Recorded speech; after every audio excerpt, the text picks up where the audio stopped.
Welcome to Turn the Page, the official podcast of the Syosset Public Library.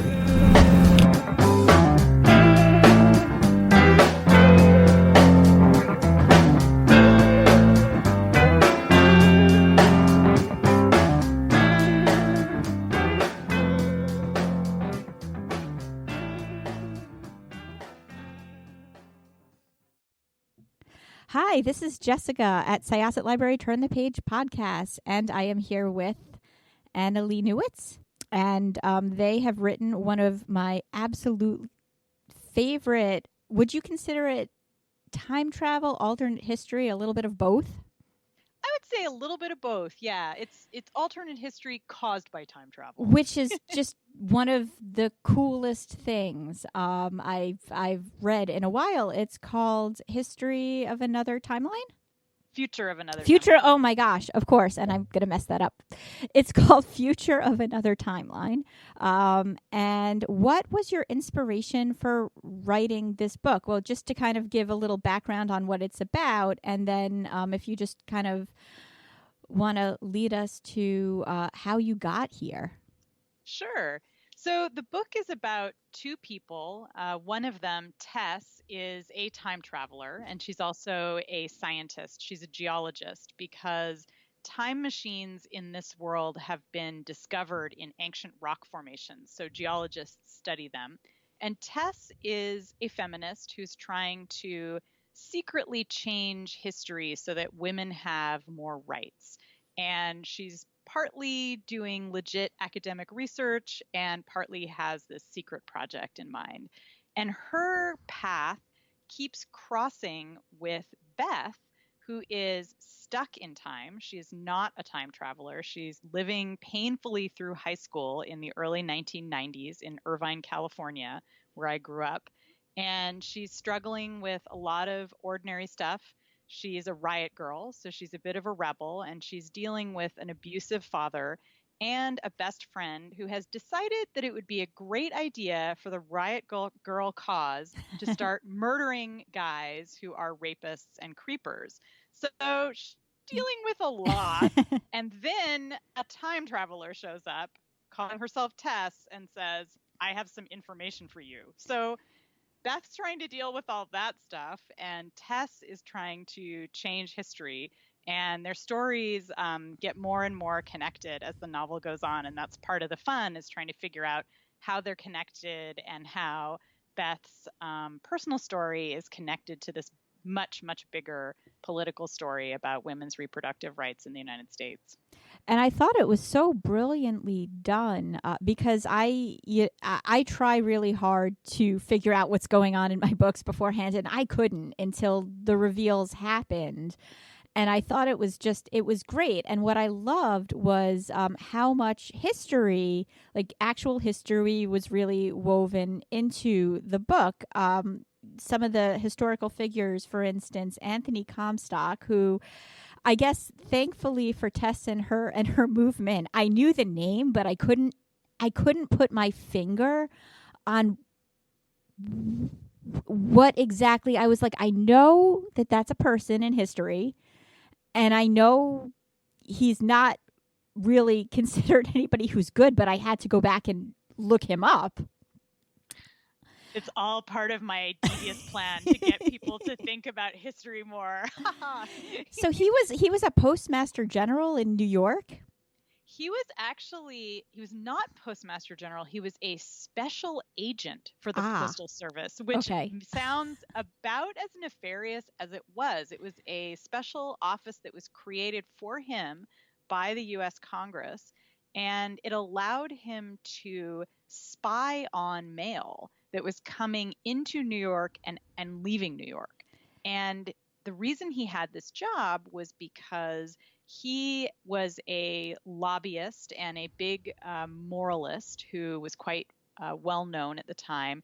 And he had helped, well, for some value of help, he had helped Congress come up with a set of laws, which are now known as the Comstock Laws, and they persisted in the U.S. for almost 100 years after his death. And these laws had to do with redefining obscenity to go way beyond the typical obscene materials like pornography to also include information about women's sexual health and reproduction and birth control and abortion. And so he had this broad mandate to discover whether people were sending basically sex education materials through the mail. And he caught a lot of people. Most of them were midwives or women who were activists for women's health. Mm-hmm. And he used to boast about how when he caught these women and threatened them with jail, they would commit suicide. He was very proud of the fact that he had driven many women to suicide. And so he was not a good guy. No. He was not great, but he had a huge effect on our laws in the United States. And even in our timeline, in the real life timeline, his laws really held women back for a much longer time than I think even he would have imagined. And it was interesting. So the time travelers, there's two like factions almost of time travelers working with Tess. There's the Daughters of Harriet, and that's from a timeline where Harriet Tubman was a senator. That's right. So in this book, there's one timeline. So it's an alternate timeline. In their timeline where Tess lives, Harriet Tubman becomes a senator in the 1870s because women get the vote at the same time that freed slaves do. So there's universal suffrage declared in basically 1870. And so Harriet Tubman is a senator, which very likely would have happened if women could have been in elected office at the time. And the Daughters of Harriet have named themselves after Harriet, and they're a group of time-traveling feminists who are working to advance the cause of feminism. And they're fighting against a group called the Comstockers, who are men from the future who are very impressed with Anthony Comstock and really think that his ideas should be even more widely accepted. And there's like one person who he is almost like the thorn in her side, Elliot, who keeps on showing up wherever advances are made. He's, I guess, like the main Comstocker that we meet. Yeah.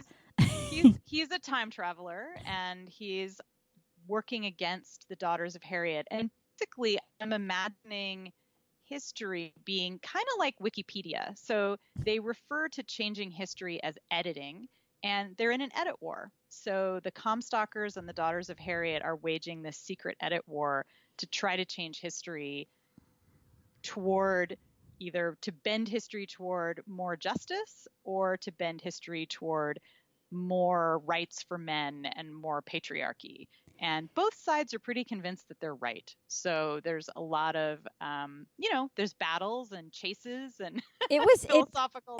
I don't remember if I said this already. It just blew me away. It was such a well done book from beginning to end. I was grabbed by having grown up and been a teenager in the 90s.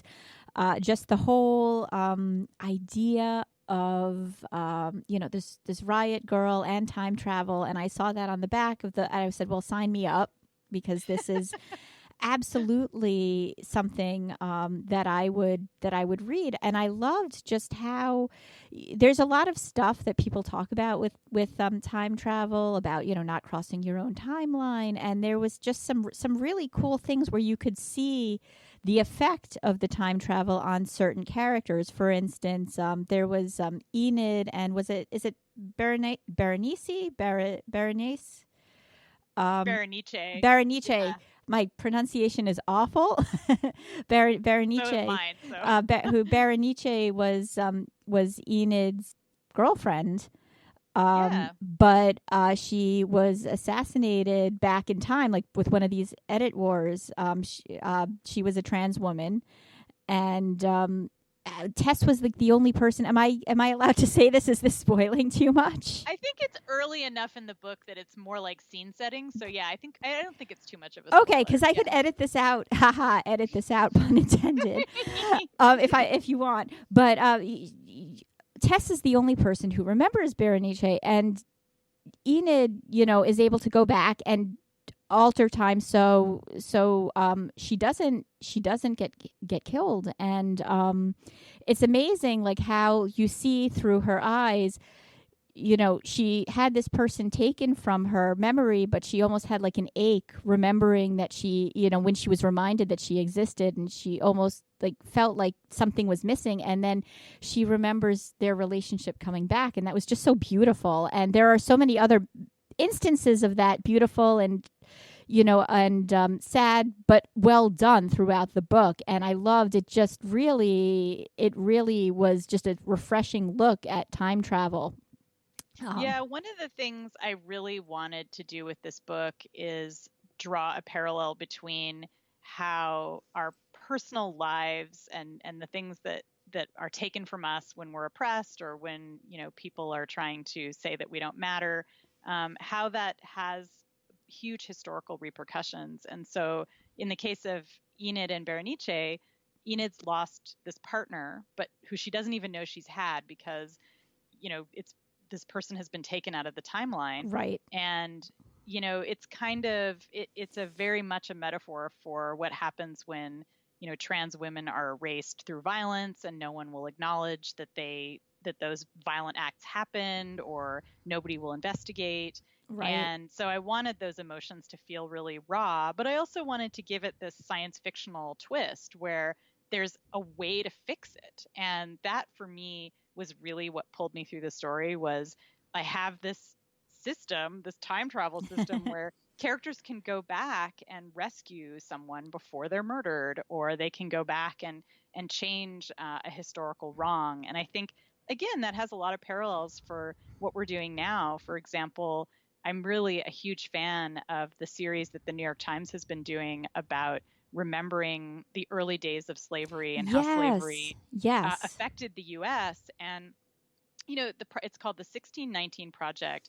And you would think that a bunch of people talking about 400-year-old history would be not that big of a deal. It happened a long time ago, but talking about history in a different way sparks this huge debate and really like raises people's blood pressure. And I think that's a great example of how history is still alive and with us, and how we actually, even without time machines, we can rewrite history, and it will change our timeline. It changes how we think about the United States, and how we think about whiteness, and how we think about blackness. And it makes a big difference in how we lead our lives. It can make a big difference. It doesn't have to. Oh, sorry, go ahead.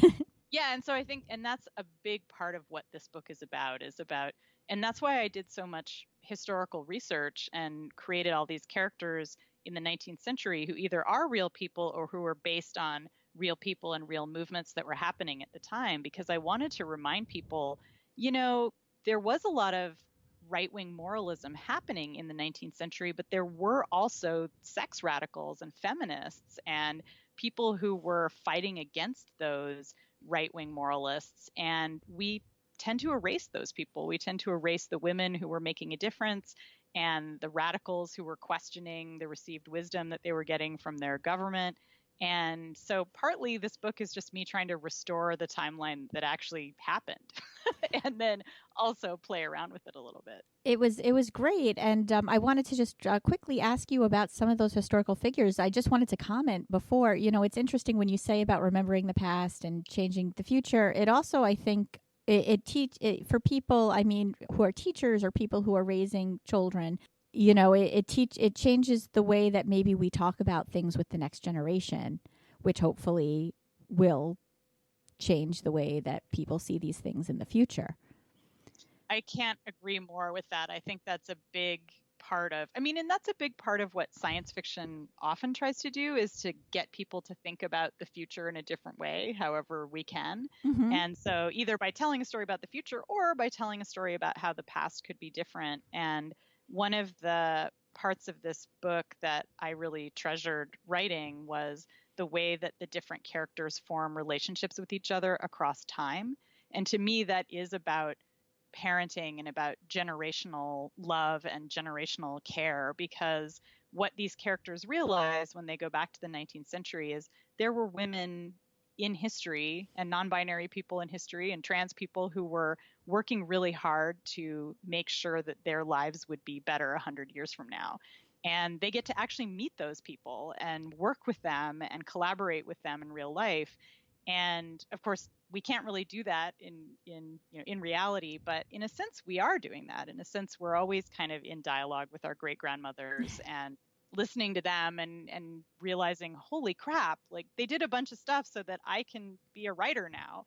And that's, a big part of what is, I think, hopeful and really emotionally fulfilling about this book is getting to see those relationships happen in real time instead of separated. People get to really come together. So I don't want to keep you for too long, but I did want to ask some of the historical figures that are mentioned in the book. We've already covered Anthony Comstock. Yeah, he's done. But who else were some of your favorites that you got to work with, that you got to breathe some voice into? So there's a character who is named Soph, who is a spiritualist and is an activist for women's reproductive rights in Chicago. And she's based loosely on a woman named Ida Craddock, who was a spiritualist and wrote tracts about women's sexual health. And she was eventually arrested by Anthony Comstock because she was sending her work through the mail and was writing about belly dancers as if belly dancers were perfectly reasonable as opposed to some terrible filth, which is what Anthony Comstock thought they were. And she did commit suicide in real life. And so I wanted to evoke her spirit with the character of Soph, who has a much better fate. And other characters who are real life people are Lucy Parsons, who was an incredible anarchist activist and labor activist in Chicago in the late 19th century.